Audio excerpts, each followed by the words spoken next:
after we've given ourselves the gift of a few deep breaths and quiet conscious intention, as Nikita guided us into yesterday, we have the possibility to enter a ritual of physically nurturing and enlivening practices that can be woven into our life no matter where we live and no matter what our normal daily rhythms look like.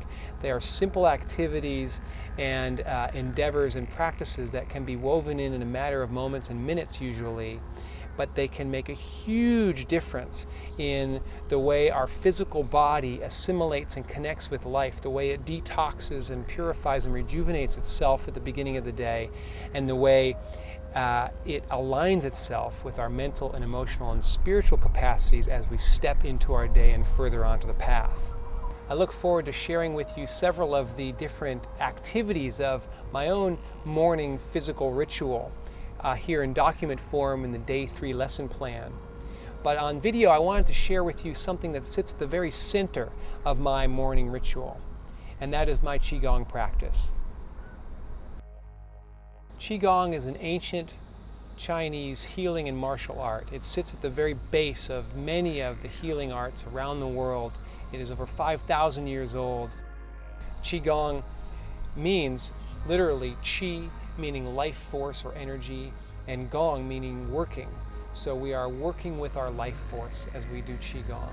And in China, people do this as a daily rejuvenative process, as a process of reversing disease, as a process of healing other people, and as a process of really coming into their own sense of inner alignment with the Tao or God or their own deep sense of connection with the universe. Qigong hospitals have had profound effect with often incurable diseases, and they do this by effectively taking each patient and turning them into a student, and helping each student become a master of their own life force and of building life force within their body in a way that can actually harmonize and heal and rejuvenate itself.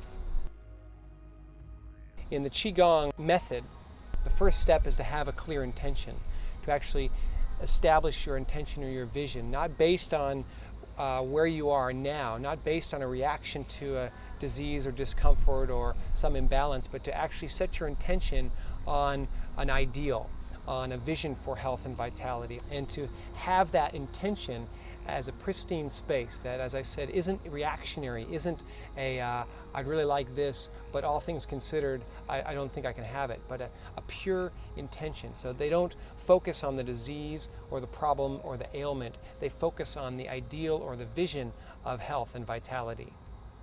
And once a Qigong practitioner or student has a clear intention and has set this clear intention, then the second vital step for them, and the primary step, is to begin a practice. And in truth, we've already done this. When I first began learning Qigong, the Qigong master was telling me all about Qigong, and I said, "Oh, I don't do Qigong, but I surf every day."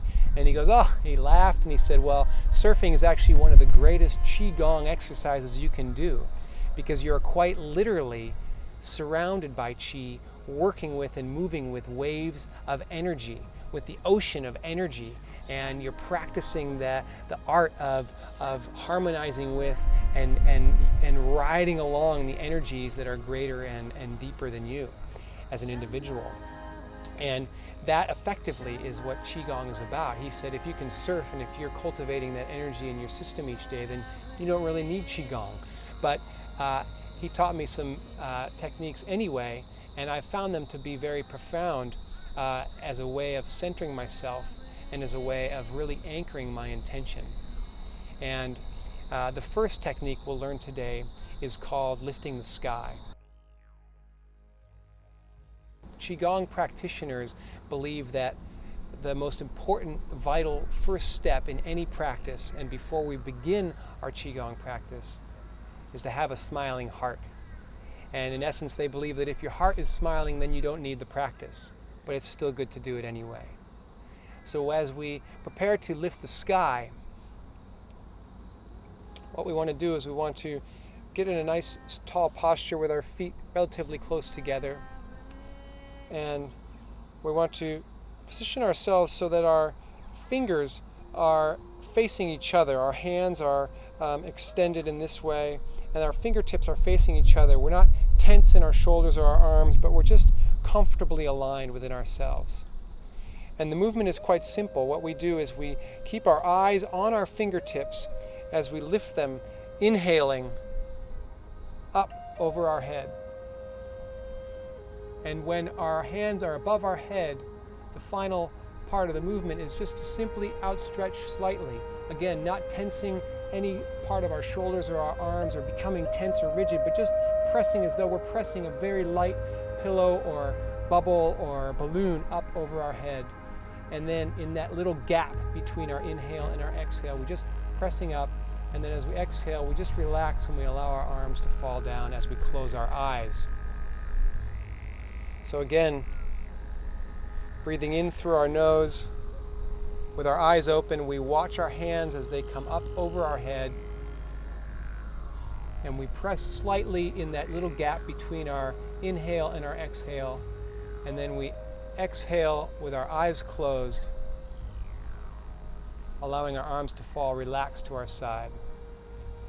And as we do so, as we inhale, we're imagining ourselves pressing and extending our own chi and life force out into the world around us.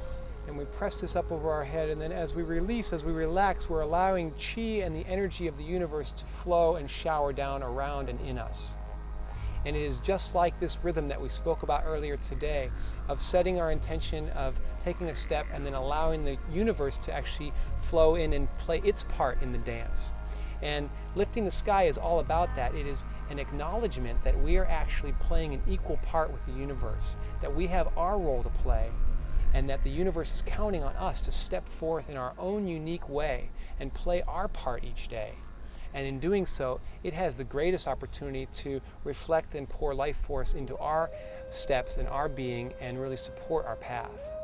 So again, with a smiling heart, watching our fingertips, not tense, but just comfortably aligned. We lift, inhaling till our hands are vertically above our head, and then we press slightly and we close our eyes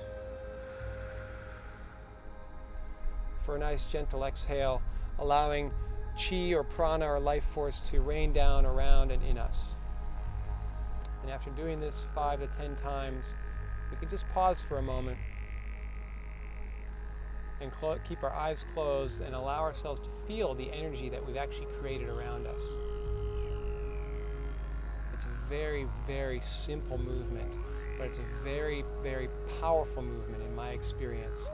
I've had so many times where in doing the process, either it'll go from being a very still night to suddenly being a windy, rainy night, or it will be a windy, rainy morning, and I will start my process, and in that time it will just calm and slow down until by the time I finish, it's all still around me.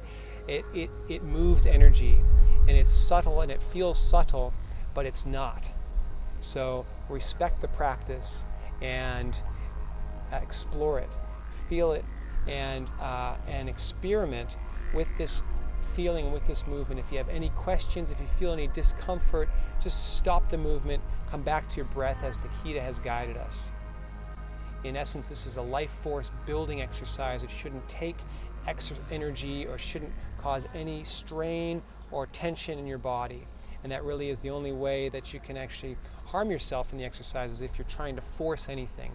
But if you allow yourself, with the grace of a flower opening, to inhale your breath and offer your intention, and then exhale, allowing the universe to shower down and surround and flow its life force within you, then we are truly stepping into the circle of creation as we are meant to be.